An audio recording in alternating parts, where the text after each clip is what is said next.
1226 on your side, wherever you go. From the station that's on your side, this is News 12, First at 5. A Georgia officer shot and killed during his first day on his first shift on the job. I know he is smiling down from heaven. Today, his family welcoming him home. And a promising COVID treatment is up for approval, making its way from trials to prescriptions. But first today, we are getting a better idea of why some teachers may be quitting. A report from last fall found about 6,000 teachers across South Carolina left their jobs, continuing a teacher shortage that actually started before the pandemic did. It is an ongoing problem that certainly hasn't gotten any better. State House reporter Mary Green joins us from Columbia to break down the newly released results. So, Mary, what did it find? Why are these teachers leaving? Well, one of the big findings from this survey is that while teachers may be leaving their jobs, they're not necessarily leaving the teaching profession. About half the teachers who responded to this survey said that they were taking other teaching jobs within the state, while the other half said they were retiring or leaving the profession altogether. Right now, it's a teacher's market, so you can shop around to look for class size or better classes or better retirement. Sherry East of the South Carolina Education Association says she wasn't surprised by that result, coming from an exit survey from SC Teacher, a group that's studying teacher recruitment and retention. More than 220 teachers took it as they were leaving their jobs in 5 school districts in the Midlands. Teachers most frequently said that moving or wanting a job more conveniently located was the most important reason they were leaving their jobs. That was followed by retirement and dissatisfaction with their school administration. The survey also asked teachers for reasons they were leaving specifically related to the pandemic. Nearly 40% of them said a lack of support from their local school board was very or extremely important to their leaving. Not far behind, others cited concerns about their effectiveness and a lack of support from the broader community. About COVID is it exacerbated some frustrations that were already there. So you're already looking at teachers that were maybe a little bit burned out. And so we see the emotional burnout of teachers really being exacerbated by COVID. The survey also asked teachers about the emotional distress they felt from their work. More than half the teachers who responded said that all or most of the time they felt emotionally drained by their work, or they just felt like they gave it their all and they were drained by the end of the day. Reporting live in Columbia, Mary Green on your side.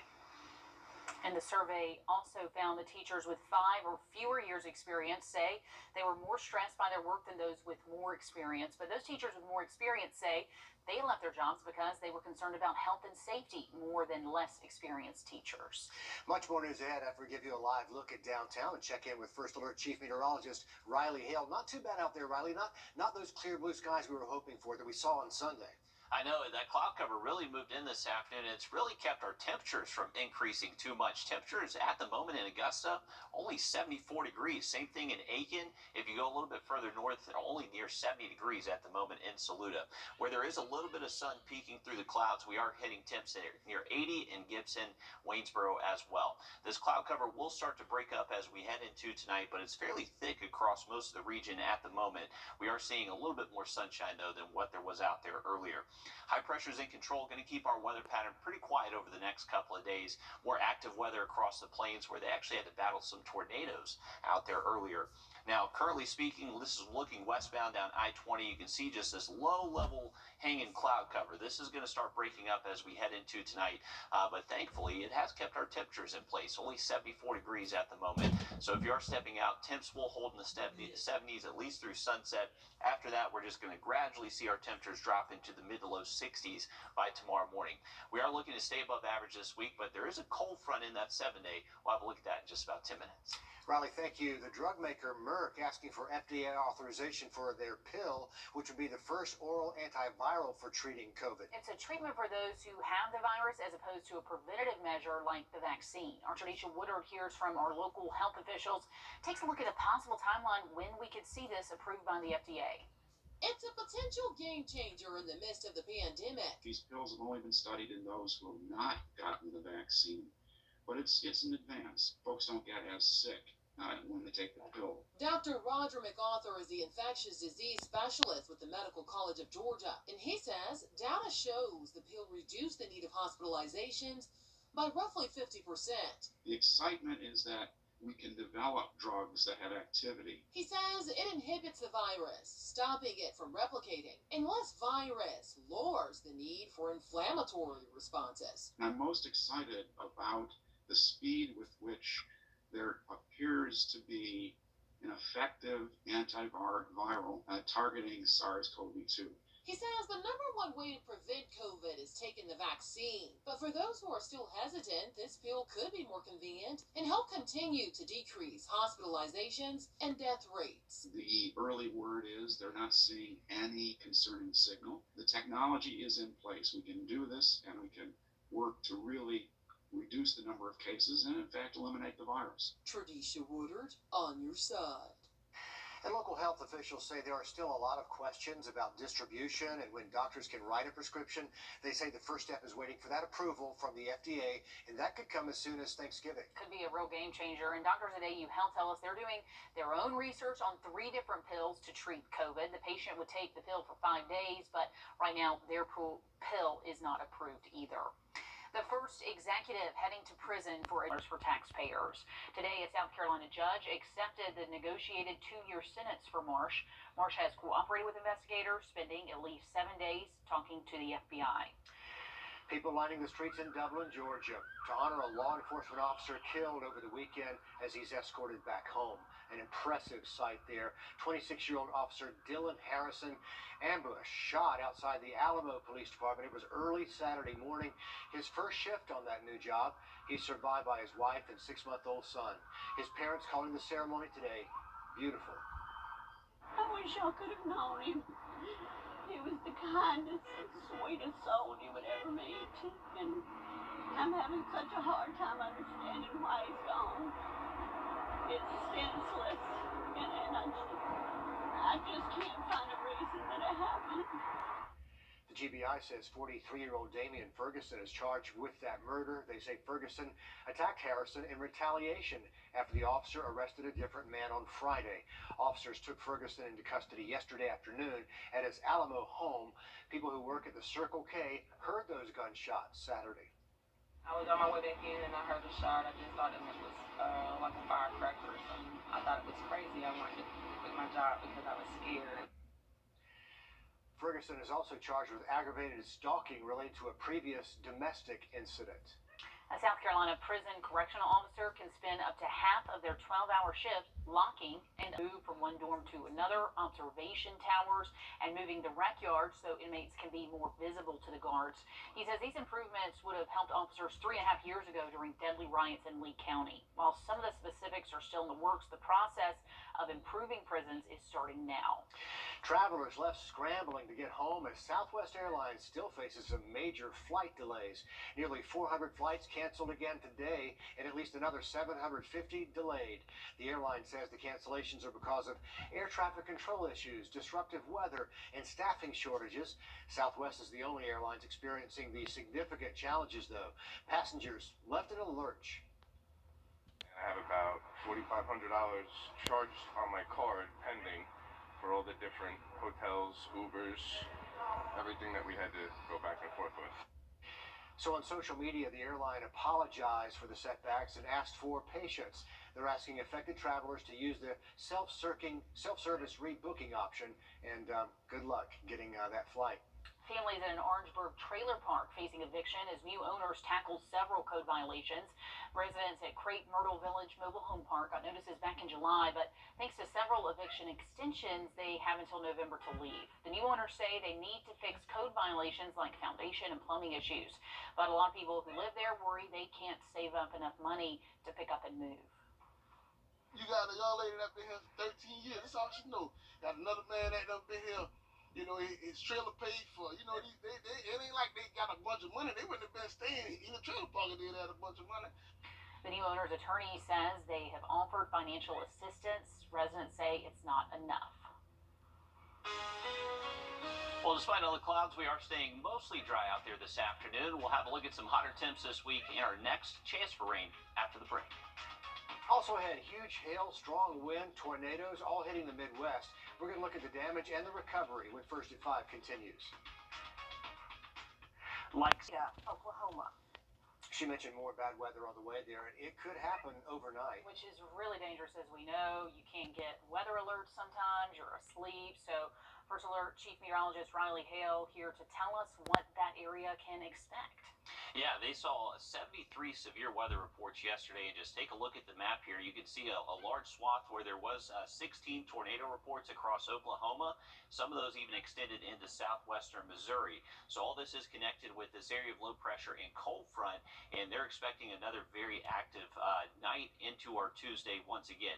Now, for us here locally, high pressure is in control. This front's not really going to be impacting us all too much. So the high impact weather is going to stay across the central plains into the Midwest, where they are still dealing with some very active storms, producing a lot of wind up towards Chicago and the Great Lakes. For us, we've really just been dealing with this low-level cloud cover that's been fairly persistent since lunchtime for us here around Augusta. But over the last couple of scans from our satellite imagery, we are showing actually some breaks in that cloud cover, where we're actually seeing a little bit of sunshine out there. Now, a quick update in the tropics. We actually have another wave that the National Hurricane Center is monitoring for potential development. A very low risk of this developing, 0 to 20% chance over the next 2 to 5 days. Just kind of an area of disorganized showers and storms. Conditions don't look too favorable for development over the next few days. High pressure is going to continue to keep our weather pattern pretty quiet into our Tuesday. The much more active weather will stay along that front across the central plains tomorrow. And then as we roll into our Wednesday, not much is going to be changing all too much. High pressure is going to be shifting a little bit further north, so that's going to bring back a little bit warmer flow across the region. And high temperatures are expected to get close to 90 as we head into our Thursday through Saturday. Overall, rain chances are going to be pretty much non-existent this week for us. We're not expecting rain to really show up until we get to the weekend. That's when our next approaching front is going to be heading our way and actually bring us some fall-like weather Sunday into early next week. It's actually feel a little bit like fall out there for some of us. Only 75 degrees at the moment at Bushfield, 71 in Evans. Up at the lake, they're barely hitting the low 70s, and then even Saluda already getting into the upper 60s out there this afternoon. So temperatures will likely stay where they are the next couple of hours. You can actually see a little bit of sunshine now from our Grovetown camp. So this is that cloud cover that's just gradually going to be breaking up as we continue into this evening and tonight. 70s for the next few hours, but as we head into late tonight and early tomorrow, we'll most likely see low temperatures stay in the mid to low 60s. So this is comfortable, just a little bit above average for this time of year, but another very comfortable start out the door early Tuesday. Tuesday afternoon, high temperatures, a few degrees above average for us, but still a very nice day expected tomorrow. We should actually see a little bit more sunshine heading into our Tuesday afternoon compared to what we did see out there today.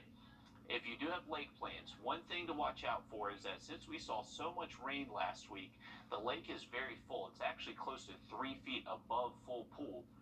So this creates a lot of debris up at the lake, especially if you're going to be on the northern end. So just a heads up for that if you're going to be out in the boat. But generally dry weather all the way through the work week. We're just going to see high temperatures get a little bit warmer, close to 90 by Thursday, Friday, and then that rain shows up Saturday, but feeling like fall to end the weekend. Angry students plan to protest after classmates waved rebel flags. Now they're suspended and fellow students are speaking out. Are you currently... Several students in Floyd County, Georgia, had to stay home after being suspended for protesting. They planned the demonstration in response to a video showing other students waving a Confederate flag at their school. Haley Mason reports students and parents are speaking up. This is what started it off. Students reportedly flying Confederate flags and spewing racial slurs on campus at Cusa High School earlier this week. The black students and white and Latino classmates spoke up and planned to protest against racism. I felt really disrespected how the school didn't do anything about it. And when we're not allowed to wear BLM stuff all over ourselves, and then they are allowed to carry a racist flag around.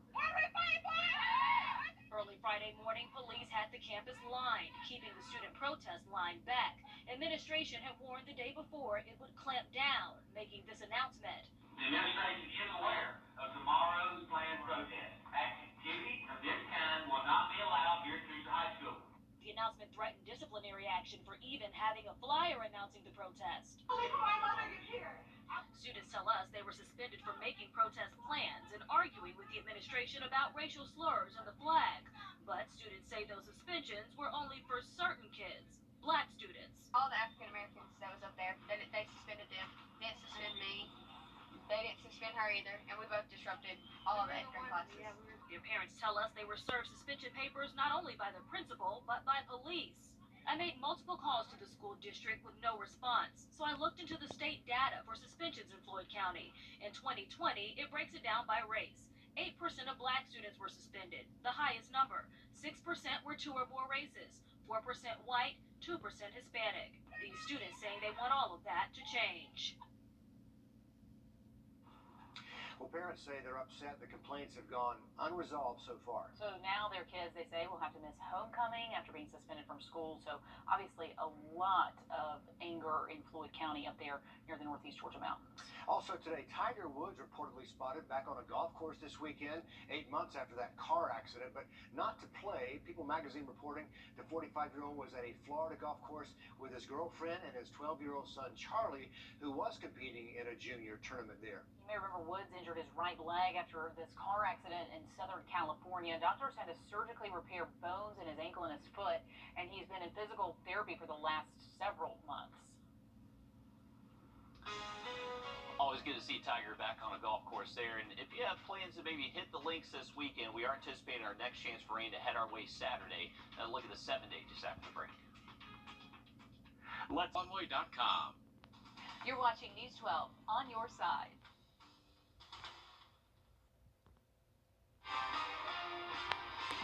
Some breaking news to pass along from Burke County, where there's been some law enforcement action there to tell you about. SWAT team responding to a home in Waynesboro. It's at Magnolia Apartments. We're told there's a standoff. We know at least 2 people are barricaded inside, so we have a crew on the way out there. We will let you know as soon as we find out more.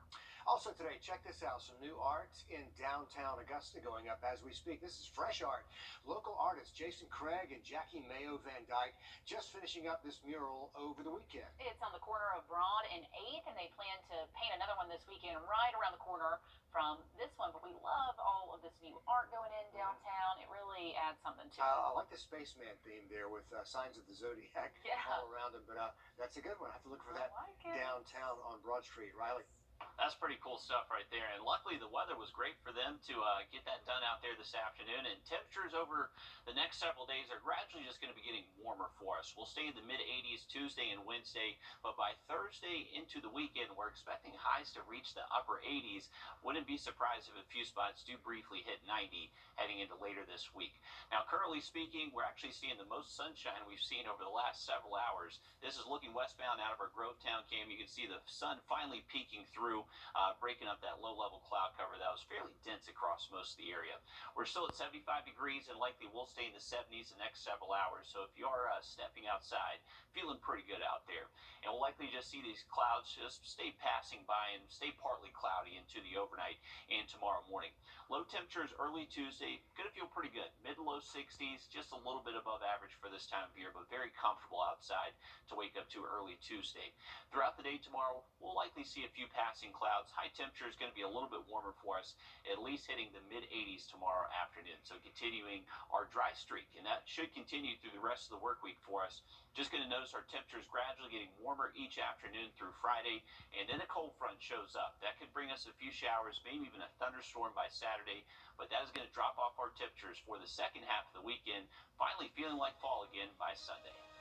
Still to come, if you are not moving, you could be living in a different district soon. That's as lawmakers redraw those district lines, what it means for you, what it means for your kids when the news continues on First at 5.